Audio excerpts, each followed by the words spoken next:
Hi, this is Lisa with Holland Designs Crochet.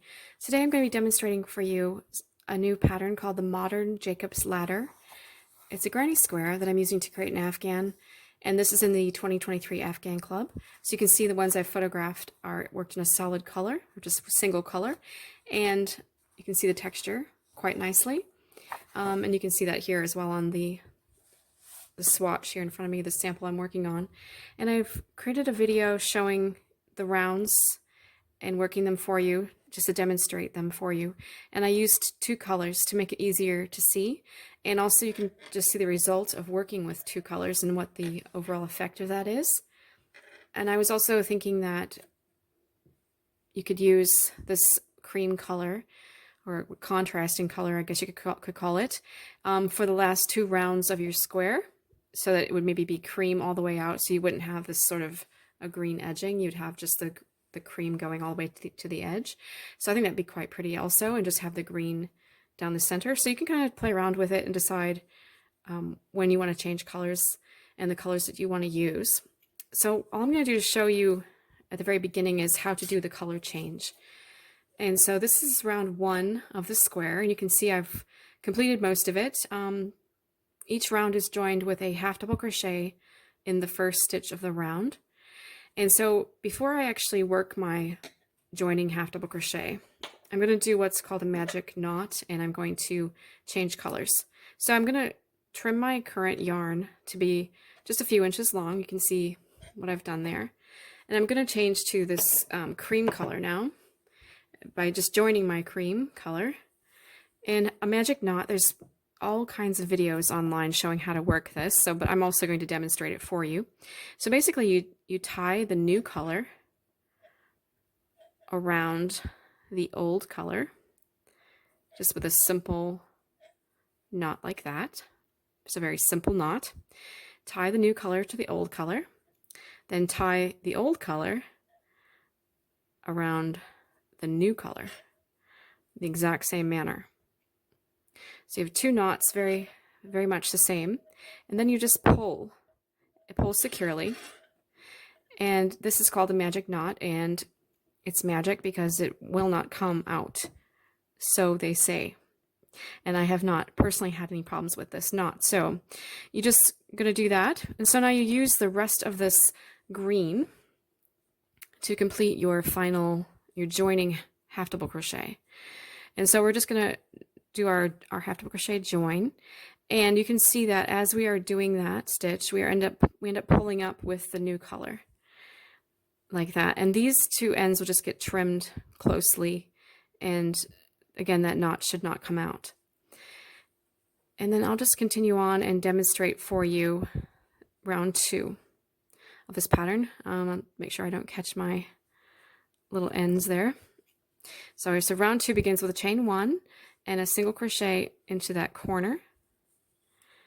Okay, and then we are going to work our first ladder loop. We work a single crochet in the next stitch, a slip stitch in the next double crochet, then we work chain 10,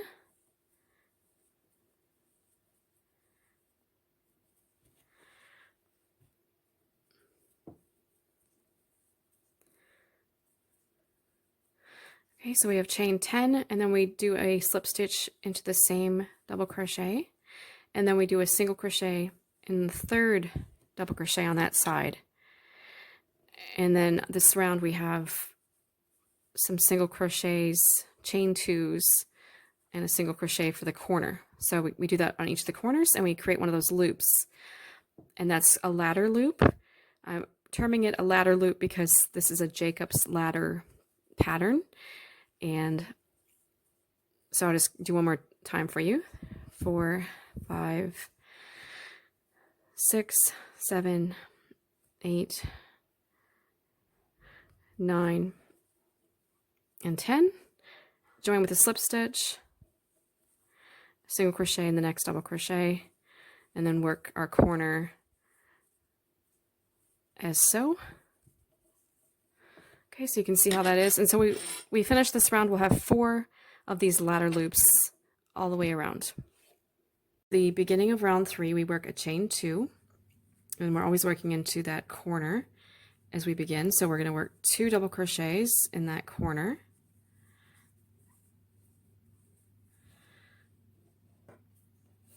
Okay, now this round there are no loops being worked, so we're simply working a chain 2. We skip the loop, and then we work a double crochet corner in this corner here. And a double crochet corner is defined in the pattern as 3 double crochets, a chain 2, and then 3 more double crochets in the same space, which is again typical of a granny square. So we've got a very basic row around that has worked just simply double crochets, chain 2 spaces, and then double crochet corners. So I'll complete this round and then come back and show you as we get into something more interesting with round 4. This is round 4. I've completed most of the round. You can see we've got 3 loops on each side, each of the 4 sides. So I'm just going to complete the last side. And the only new concept on this round is that we have a chain 2 space in the middle of each of these sides. And so we're working here what is called an open ladder loop. And that is a single crochet, a chain 10,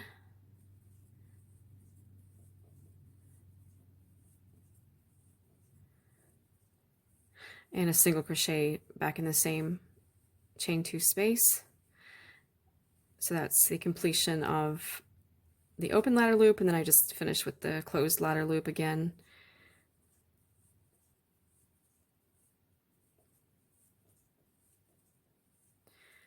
And these concepts are used on every round, so it'll just depend on how many 3 double crochet groups and how many chain 2 spaces you have, but the basic concept is always going to be the same. So you can see that what that looks like now that it's completed. 4 sides with 3 loops on each side, and we haven't yet begun to link the loops together, so we'll do that as we begin the next round. Okay, I'm working now on round 5. You can see I've changed back to my sage green, and this round we have double crochet corners again, and each side you're working a chain 2, skip the first loop, push it to the front, and we're going to be threading these 2 loops together here. And so the instructions in the pattern will tell you to thread the loops, and it'll tell you that the top loop is threaded through the bottom loop like that. And then we secure this by working 3 double crochets into that back loop there, which was the lower loop. So we work 3 double crochets in that loop, and that secures that. And then we do a chain 2, skip this loop here, and go again into our corner and work our corner, or double crochet corner. So that's what this round consists of. You work that along all 4 sides, and it starts to secure the loops, so you don't end up with a mass of loops as you continue, because each time you work one of the sage green rounds, you are securing loops. So the single crochet rounds are where you create the loops, and the double crochet rounds are where you thread and secure loops. So that's what that looks like. Okay, I'm beginning now with round 7. Changed back to my sage green, started with my double crochets, my chain 2, again skip the first loop, and now I'm going to be threading 3 loops, and you can thread them as you go, like one at a time, or you can just thread them all at the same time, all 3, before you begin to work across.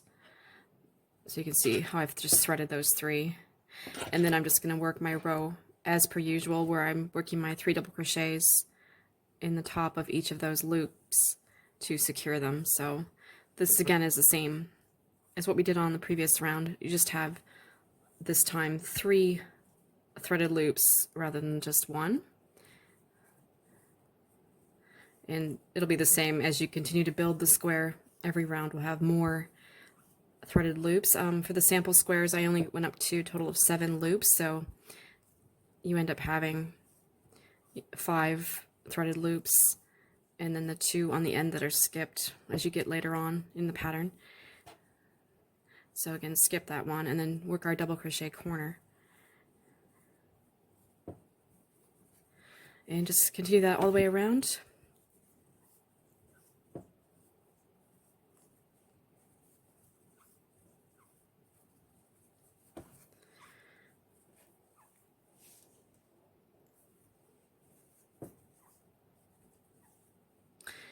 Okay, so that's the first side completed. You can see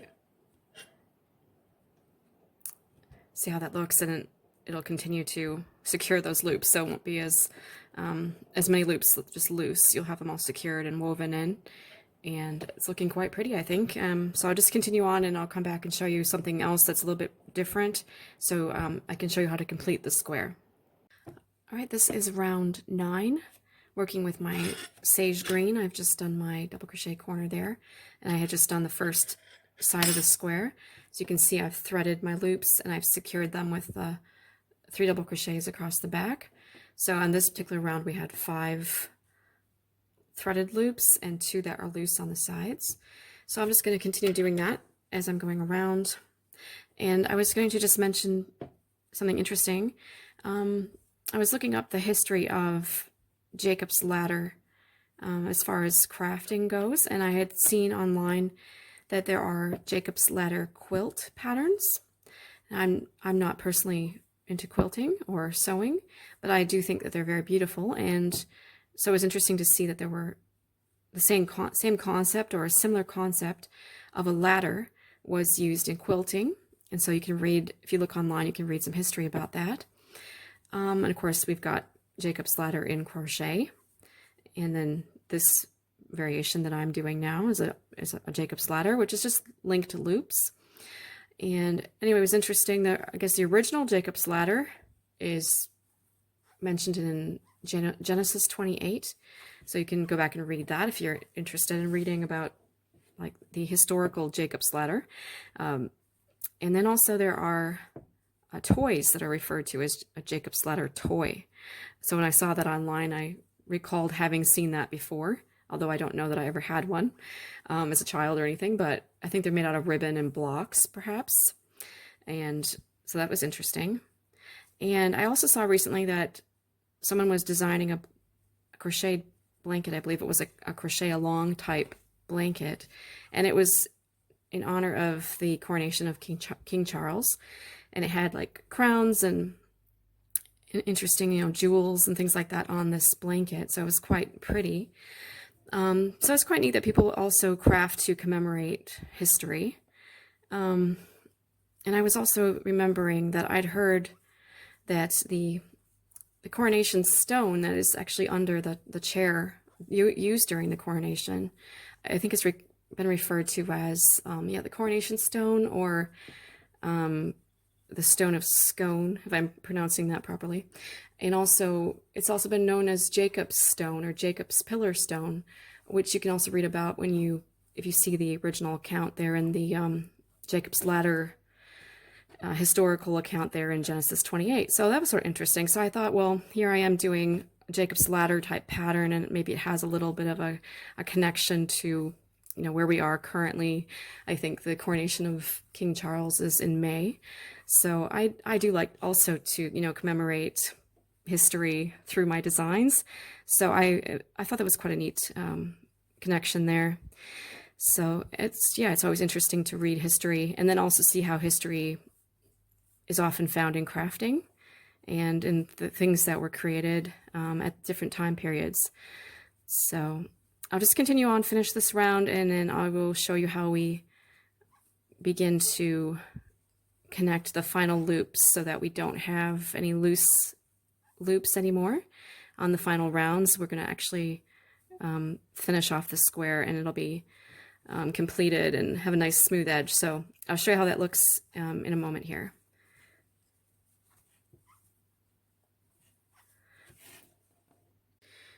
All right, we're on round 9, and this one is a little bit different. So we start with our single crochet in the corner, and now we're no longer going to be creating any of the tall chain 10 loops. Instead, we're doing chain 2s.